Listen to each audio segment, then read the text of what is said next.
지수가 바닥 다지기 흐름을 이어가고 있습니다. 이스라엘 하마스 전쟁 확전 등 리스크는 여전합니다. 언제까지 갈까요? 어떻게 수익을 내면 될지. 박스권은 그렇게 오랜 기간 가지는 않을 가능성이 높지 않겠나. 누구나 고수가 될 수 있다. 당신을 주식 고수로 만들어드리는 고수 외전. 네, 오늘은 홍익 트레이더 이주영 고수님과 함께합니다. 안녕하세요. 네, 안녕하세요. 오늘은 박스권에서 수익 내는 법에 대해서 알아볼 텐데요. 요즘 시장이 고수님, 네. 이 박스권이라고 봐야 될까요? 작년 10월부터 이제 반등 나왔던 그 2100 한 50포인트 단의 저점을 이탈하지 않는다면 박스권으로 흐름이 좀 이어질 수 있겠다라고 생각을 하고 있습니다. 이 박스권 장세가 언제까지 갈까요? 내년에 우리나라 같은 경우는 총선이 있고요. 미국 같은 경우는 대선이 있습니다. 뭐 정확하게 시장이 어떻게 될 거다라고는 이야기를 좀 못 드리겠지만 1분기 정도까지는 좀 박스권 장세가 이어지지 않겠나 이렇게 좀 예상을 해보고 있습니다. 생각보다 막 오래 참아야 되고 막 그러진 않네요. 조금만 참으면 지나가네요. 희망적으로는 조금만 참으면 지나갔으면 좋겠다는 생각이 드네요. 그러면은 박스권에서는 어떻게 수익을 내면 될지. 최근같이 이제 박스권 하단 부근까지 이제 내려온 경우 같은 상황에서는 시장보다 강한 종목들을 굉장히 짧은 관점으로 접근을 해야 돼요. 오늘 제가 여러분들께 이야기 드릴 내용들이 바로 이런 짧은 매매 방법과 좀 믿을 수 있는 기업들을 긴 관점으로 가져갈 수 있는 그런 방법들을 준비를 했습니다. 수익을 위한 필살 공략법 여러분들께 알려드리도록 할게요. 525종대, 520S 수익을 크게 냈던 매매 방법이다. 마스터하시면 제자리를 넘볼 수 있지 않게 되겠나. 일단 뭐 공포에 사라 이런 이야기 많이 들어보셨을 텐데 공포에 사는 게 쉬운 일은 아니거든요.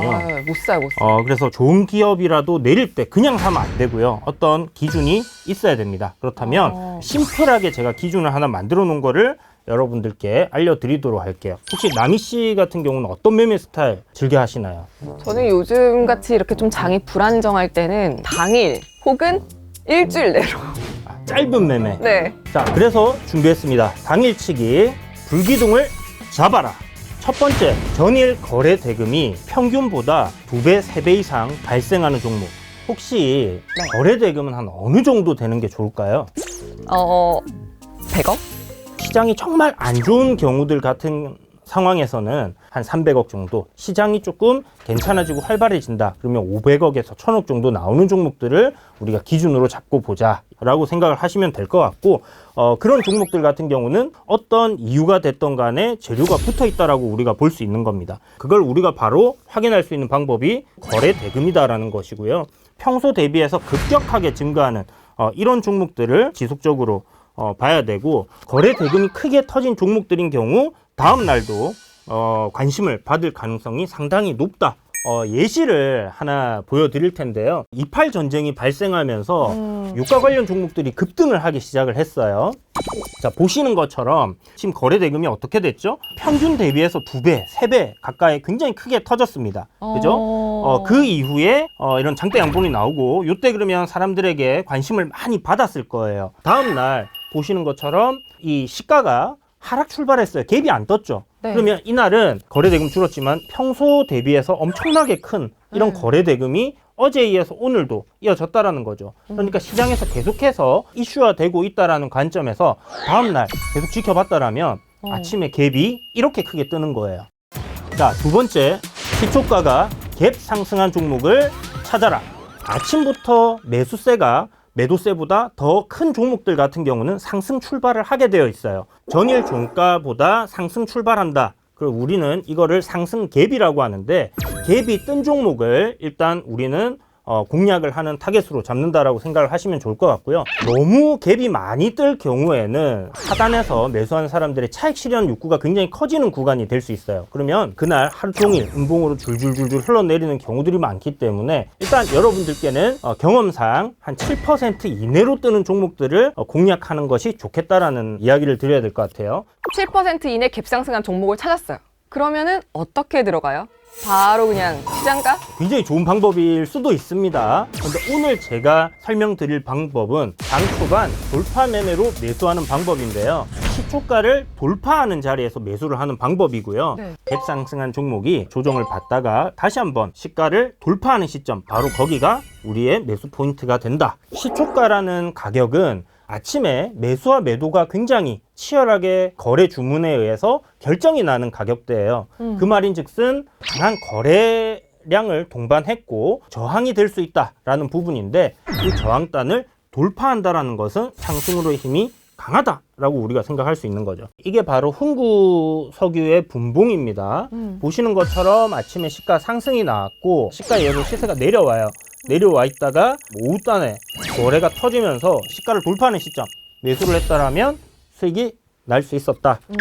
자, 그래서 매수하는 방법은 찾으셨어요. 자, 그러면 이제 익절을 어떻게, 수익을 어떻게 챙겨야 되는가 보시면 수익 시 분봉을 활용해서 매도를 하는 겁니다. 돌파 매매 굉장히 템포가 빨라요. 그런 경우에 저는 1분봉을 기준으로 보는데요. 분봉에서 이동평균선이 어떤 식으로 변화하는지를 기준으로 잡고 본다, 이렇게 생각하시면 될 것 같습니다. 매도도 매수처럼 시초가가 아주 중요한 핵심입니다. 여러분들이 시가가 아마 요 가격대쯤 될 겁니다. 요 가격대에서 매수를 했어요. 돌파 매매에 매수를 하자마자 거의 바로 수익권으로 이렇게 들어가게 되는 경우에 보시면 시세 탄력이 죽는다라고 생각할 때는 어디냐? 바로 이 5선이 아래로 이렇게 꺾이는 그림이 될 때예요. 그러면 이런 데서 수익 매도를 일단 절반이라든지 아니면 2분의 3 정도를 챙기고, 그리고 나서 이 매수가를 이탈하는 그림이 나오지 않는다면 나머지 물량은 조금 더 보유를 해보고요. 이후에 뭐 이런 저항 자리에서 매도를 한다든지 아니면 22평선을 깰 때까지 가져간다든지 이렇게 수익을 좀 극대화하는 부분이 있다. 바로 내 매수가를 위협한다. 품절. 그렇죠. 투자금을 지키기 위해서 그 기준은 나의 시초가를 이탈하지 않는 선에서 라고 이렇게 딱 기준을 잡으시면 될 것 같습니다. 만약에 시초가 아래로 내려갔다가 안 올라오면 어떡해요? 안 사는 거죠. 아. 그 가격을 돌파할 때만 사는 거예요. 아. 그래서 돌파를 했다가 그 시초가를 시세가 안 나오고 깨지는 경우, 그때는 바로 손절을 하는 거고요. 다음 중요한 포인트는 뭐냐면 장 초반에 시작한 가격대에서 조금 내려왔다가 돌파를 하는 경우는 시초가 돌파 매매 성공률이 굉장히 높습니다. 그런데 만약에 장 초반에 시가를 형성한 가격대보다 5% 이상 시가 대비해서 하락이 나왔다가 다시 시가를 돌파하는 경우는 굉장히 조심해야 된다라는 거. 그래서 왜 이런 일이 발생하냐면 내려왔을 때 저가에 매수하는 사람들의 차익 실현 매물이 시초가를 돌파하는 시점에 나올 수 있기 때문에 굉장히 조심해야 된다. 당일매매법의 고수가 되고 싶으신 분들은 카카오톡 채널에서 필살기 고수회전을 검색하시고 채널 추가해 주시기 바랍니다.